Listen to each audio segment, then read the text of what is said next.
जो ज्ञान से परिपूर्ण है। और इस कहानी में आपको ये बताने जा रहा हूं, आदमी सुबह 5 बजे जगता है, रात के 10 बजे सोता है। सोने के बाद में कुछ नहीं और जगने से पहले कुछ नहीं है। ये बताने जा रहा हूं कि आदमी इतना धन इकट्ठा करता है, फाँ फाँ करता है, मरता है, भजता है, मेहनत करता है, लेकिन साथ कुछ नहीं जाता।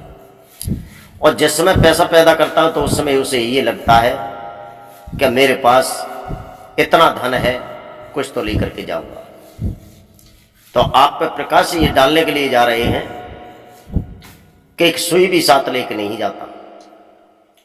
ऐसे एक गांव में होकर के एक महात्मा जी जा रहे थे। जब महात्मा जी जा रहे तो एक आदमी से बोले, भाई हम रुकना चाहते हैं। कहने लगे रुक जाओ। उन्होंने अपना कमरा बता दिया। 1 महीना वो संत जी वहां पर रुके। 1 महीना के बाद में कहने लगे अब हम जा रहे हैं। सेठ जी कहने लगे और रुको महाराज। महात्मा कहने लगे अब नहीं रुकना है, अब हमें जाना है। आपका क्या भाड़ा बना है? तो उन्होंने बताया है भाड़ा बना है मेरा 1 महीना का 10,000 रुपये। संत जी कहने लगे 10,000 रुपये हम पे कहाँ है भाई, हम तो मांगने खाने वाले आदमी हैं, भगवान का भजन करते हैं, धन से प्यार नहीं करते हैं। सेठ जी कहने लगे कुछ भी सही, आपको 10,000 रुपये तो देने पड़ेंगे, 1 महीना का भाड़ा इतना ही बनता है। जब ज्यादा सेठ ने कहा तो संत जी ने सोचा मेरी झोली में कुछ पड़ा होगा तो दे देता हूं। जब झोली में हाथ डाला तो एक सुई हाथ में पड़ी और सुई सेठ जी को उनकी मुट्ठी में रख दी। सेठ जी कहने लगे ये सुई से 25 पैसा की सुई से क्या 10,000 रुपये पट जाएंगे? सेठ जी कहने लगे नहीं, ज्यादा तुम जिस दुनिया को छोड़ोगे और स्वर्ग और नरक के दरवाजे पे जाओगे, उस समय मैं वहां पे मिलूंगा। तो ये सुई आपका लाइसेंस है, इस सुई को अपनी मुट्ठी में दबा करके लाना।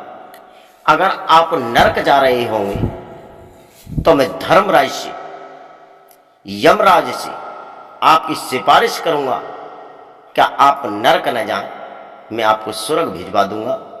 बशर्ते ये सुई लेकर के आपको साथ आना होगा, जिससे मैं पहचान लूंगा कि ये वही सेठ हैं जिन्होंने 10,000 रुपये किराया हम पर टूटा था, उसके बदले में ये सुई लेकर के आए हैं। और सुई तुम्हारा लाइसेंस है, स्वर्ग जाने का रास्ता है। इतना कह करके महात्मा तो वहां से निकल गए। सेठानी आई, सेठानी ने पूछा महात्मा जी गए? सेठ कहने लगे इस महात्मा जी तो गए, कुछ दे गए? सेठ जी कहने लगे ये दे के गए हैं सुई। सेठानी कहने लगी ये 25 पैसे की सुई और 10,000 रुपये में कैसे पूर्ति हो सकती है? तब सेठ जी कहने लगे तू बात जानती नहीं है, उन महात्मा ने मुझसे कहा था कि ये सुई लेकर के तुम जब शरीर पूरा हो जाए तो सुई लेकर के आना। जब स्वर्ग और नरक के दरवाजे पे जब पहुंचोगी तो तुम्हें अगर कोई कमी अपने जीवन में की होगी और यम के दूत तुम्हें नरक भेजेंगे तो मैं सिफारिश कर दूंगा धर्मराज से कि तुम स्वर्ग चले जाओ और स्वर्ग भिजवा दूंगा। बशर्ते इस सुई को जरूर साथ लेकर के आना, ये तुम्हारा लाइसेंस है। भक्तों, सेठानी कहने लगी अरे सेठ मूर्ख, ये शरीर भी साथ नहीं जाता, इसे इतर तेल सावन से नहला करके बड़ा सुंदर रखते हैं, ये शरीर भी यहीं रह जाता है, ये सुई कहाँ लेकर के आप जाओ? ये सुई आपके साथ कैसे चली जाएगी?